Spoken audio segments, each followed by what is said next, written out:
Pengertian vulkanisme. Pengertian vulkanisme adalah gejala alam yang terjadi akibat adanya aktivitas magma. Vulkanisme terjadi karena adanya aktivitas tektonisme yang mengakibatkan retakan-retakan pada permukaan bumi sehingga menyebabkan aliran magma dari lapisan litosfer naik melalui retakan-retakan dalam lapisan bumi hingga sampai ke permukaan bumi.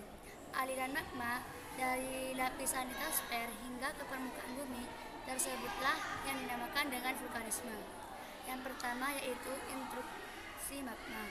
Intrusi magma yaitu terobosan magma ke dalam lapisan-lapisan litosfera tetapi tidak sampai ke permukaan bumi. Intrusi magma dapat dibedakan menjadi 5, antara lain batolit yaitu dapur magma, intrusi datar atau sill atau lempeng intrusi yaitu magma yang menyusup di antara dua lapisan batuan, mendatar dan paralel dengan lapisan batuan tersebut. Lakolit yaitu magma yang menerobos di antara lapisan bumi paling atas, bentuknya seperti lensa cembung atau kue serabi. Gang atau korok yaitu hasil intrusi magma yang menyusup dan membeku di sela-sela lipatan atau korok. Diarema adalah lubang atau pipa di antara dapur magma dan kepudan gunung api yang bentuknya seperti silinder menunjang.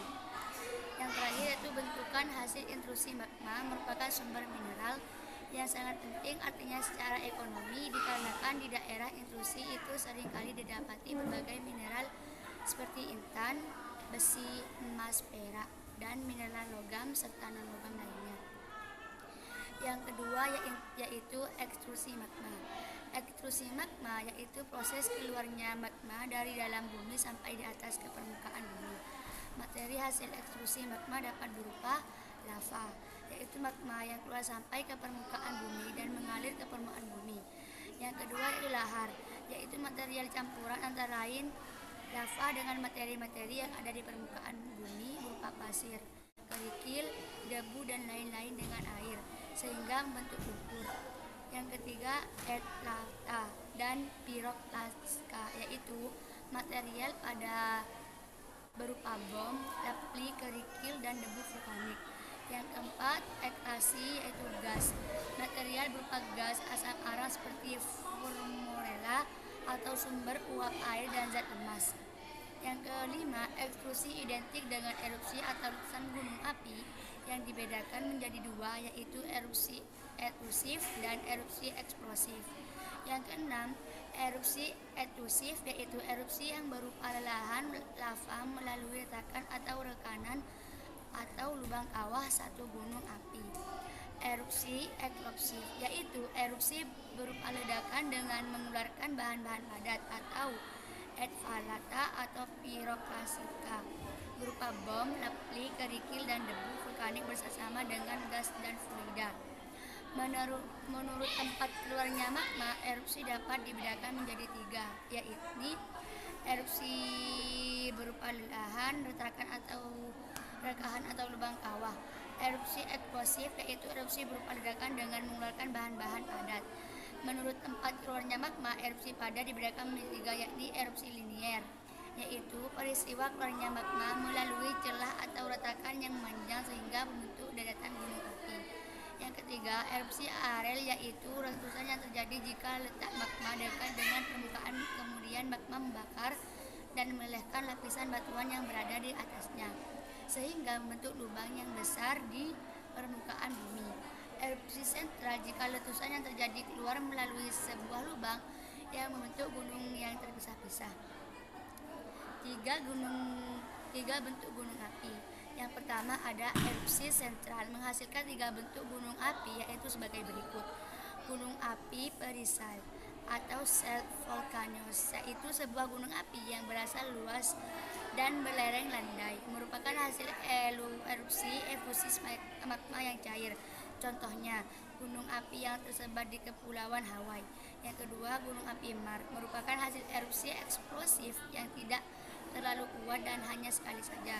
Contohnya, Gunung Lamongan, Jawa Timur dengan kawahnya Kalakah.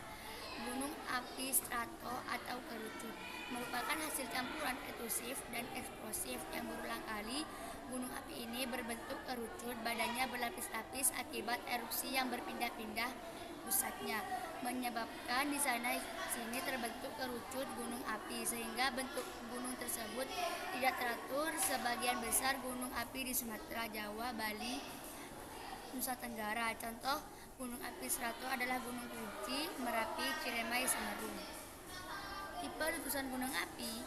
Tipe letusan setelah memahami pengertian vulkanisme, terdapat pula tipe letusan berdasarkan kekenatalan magma, tekanan gas, kedalaman dapur magma, dan material yang dikeluarkan letusan gunung api dibagi menjadi beberapa, yaitu yang pertama, letusan tipe Hawaii.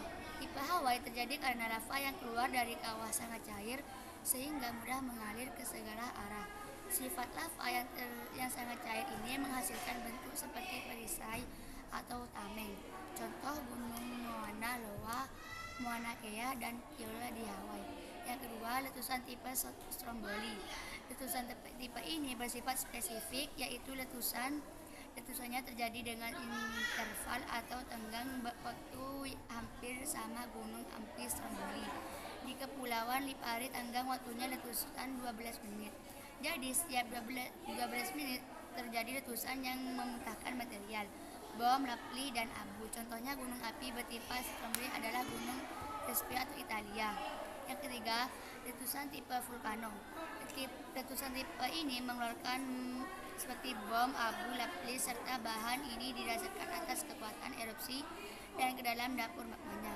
Contoh gunungan Vesuvius dan Etna di Italia. Yang keempat, letusan tipe Merapi. Letusan tipe ini mengeluarkan lava kental sehingga menyumbat mulut kawah. Akibatnya tekanan gas menjadi semakin bertambah kuat dan memecahkan sumbat lava. Sumbatan yang pecah terdorong ke atas dan akhirnya terlempar keluar. Material ini menuruni lereng gunung sebagai ladu. Letusan tipe Merapi sangat berbahaya bagi penduduk di sana. Oke, materi selanjutnya yang akan dibawakan oleh Melinda.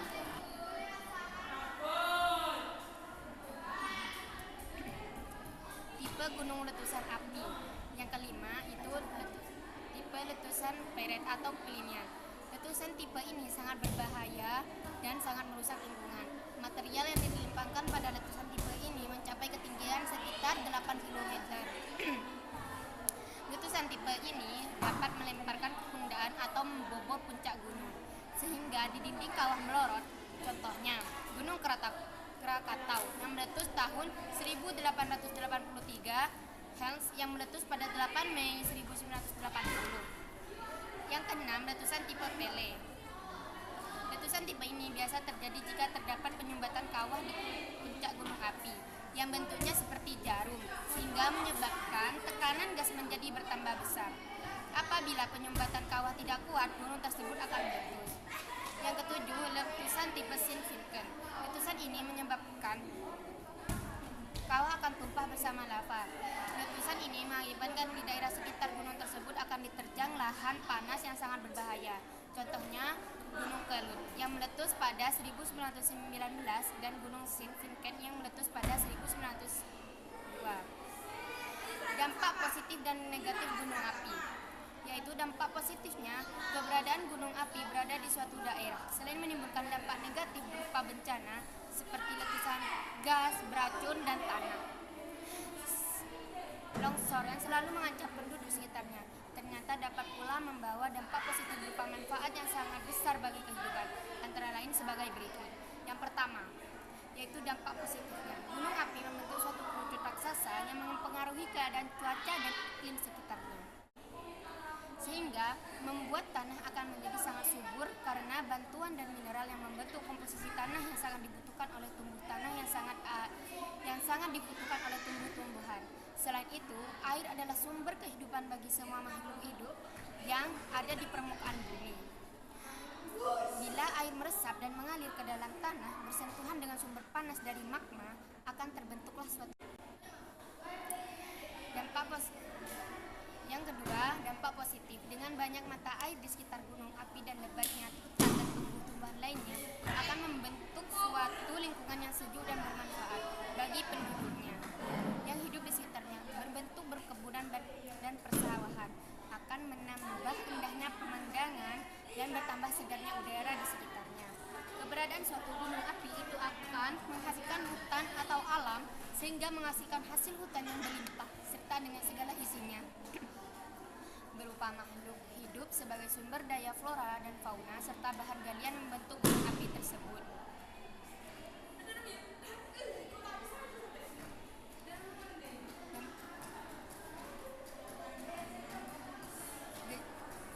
Gejala vulkanisme.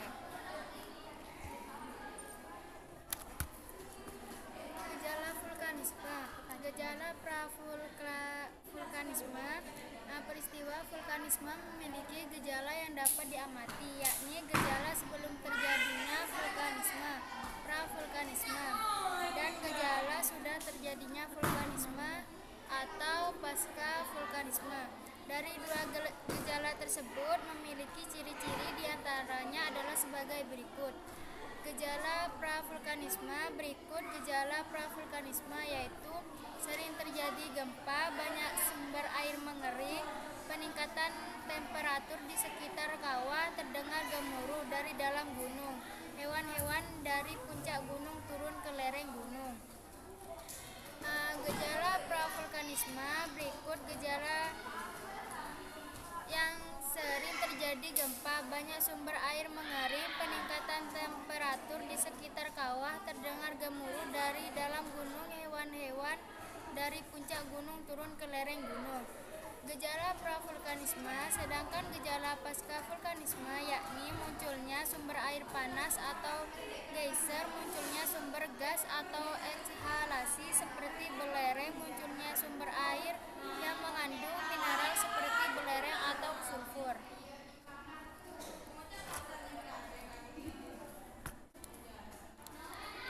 Oke, cukup sekian presentasi dari kami. Kurang lebihnya mohon maaf. Assalamualaikum.